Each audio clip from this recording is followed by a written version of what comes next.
Small crossovers have exploded in popularity in recent years, and in 2020 there's a whole host of new models being launched. In this CarGurus UK review, we're going to compare two of the very best, the Renault Captur and the Ford Puma. Before we begin though, here's a reminder to subscribe to the CarGurus UK YouTube channel and turn on notifications by ringing the bell icon so that you know when our new videos go live. The first thing to say about these cars is they both look great. These small crossovers did go through a phase of looking a bit cute and cuddly, but these two certainly stand out more. They look tough and assertive. You can tell that from the LED lights, wide grilles and big alloys. In fact, Renault says that its buyers quote design as one of the primary reasons for choosing a Captur. Another reason people like small crossovers is the practicality that they promise. In this regard, the Captur has always been among the best. If you take a look in here, you can move this boot floor to either be in the higher position to level out the load bay, or you can lower it down to this level and create more space. You can also pull this lever and then move the seats forwards to create even more room. What you're left with is 536 litres of luggage capacity, which is outstanding for this class of car. As you can imagine, when the seats are all the way forwards, it does eat into legroom a little bit, but you can slide them in stages to find the optimum position. And when they're all the way back, there is plenty of space back here. In fact, it is slightly longer than the outgoing model and also 4 centimetres wider, so there is plenty of room for passengers. Now, as if by magic, let's go to the Puma. Wow, I can't believe that actually worked. I love magic.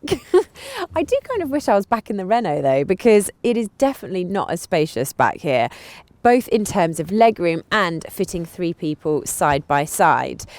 And this rear seat doesn't move either. It's not to say it's cramped though, because it is more spacious than a Ford Fiesta, so it's definitely an upgrade in that regard.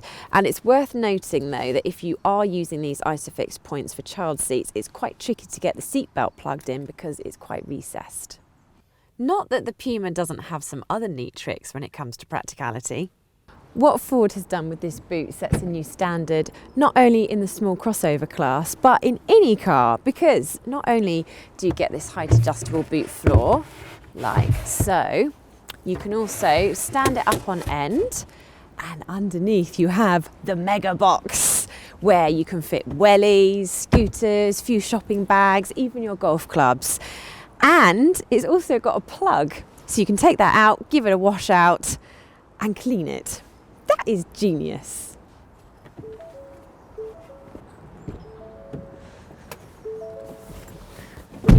We'll stay in the Puma for now before checking out the Renault's interior.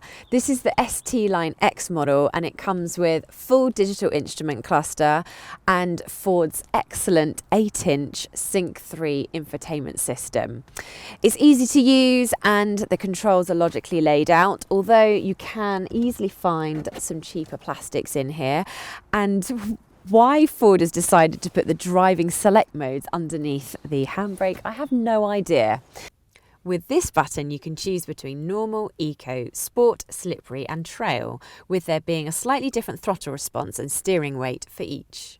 Generally, the overall quality is fine, and you do sit higher up than in a standard hatchback, which is part of the point with cars like this.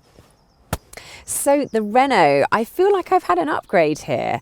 It's a lot classier than Ford's interior, and you get this 9.3-inch touchscreen, which looks smart and it's more intuitive to use than Renault's previous efforts.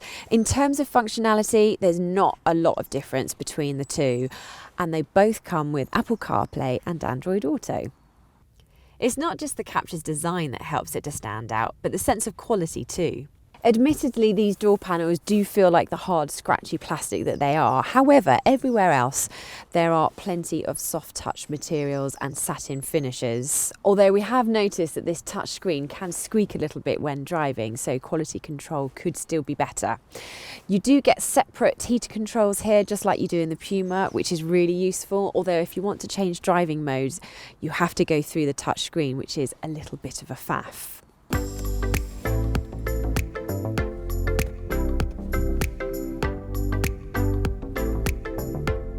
If you'd prefer a manual, then Renault does offer this engine with a 6-speed manual, or you can go for the entry-level 1 litre, which comes with a 5-speed manual.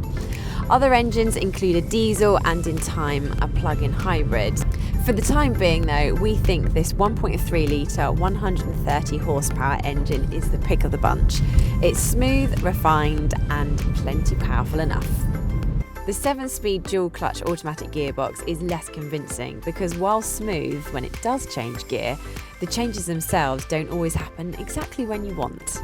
It is something you notice when you want to accelerate quickly and you need the car to kick down a gear or two. Because you put your foot down and there's a pause before anything happens. I mean, you can take more control with these paddle shifts here, or you can go for the manual, but it is worth noting that that shift is also a little clunky. Renault has also worked hard to make this Captur ride and handle better than its predecessor. It's succeeded too, particularly when it comes to the handling. It feels more connected and more direct, it turns in more quickly, it has a lot of grip, and it doesn't lean too much in the corners. The only downside to this is that Renault has had to stiffen the suspension, so while it's not uncomfortable, you do notice some of the bumps in the road.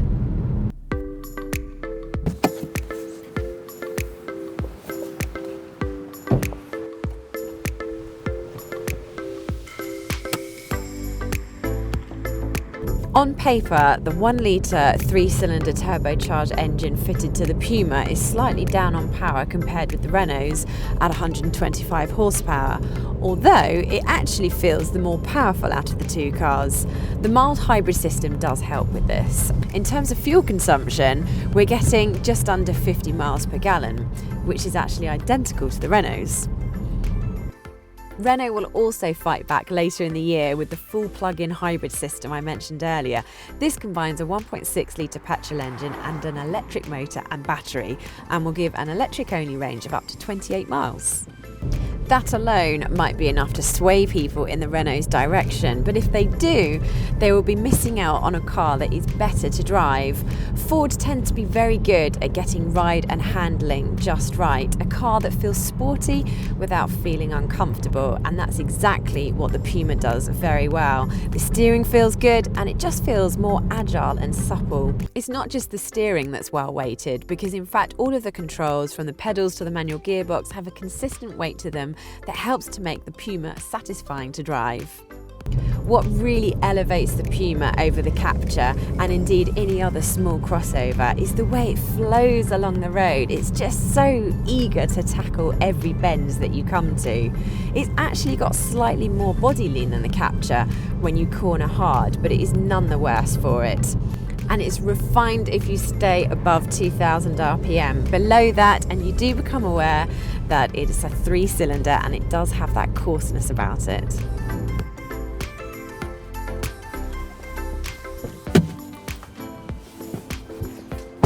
Which of these two cars you go for is really going to depend on your priorities.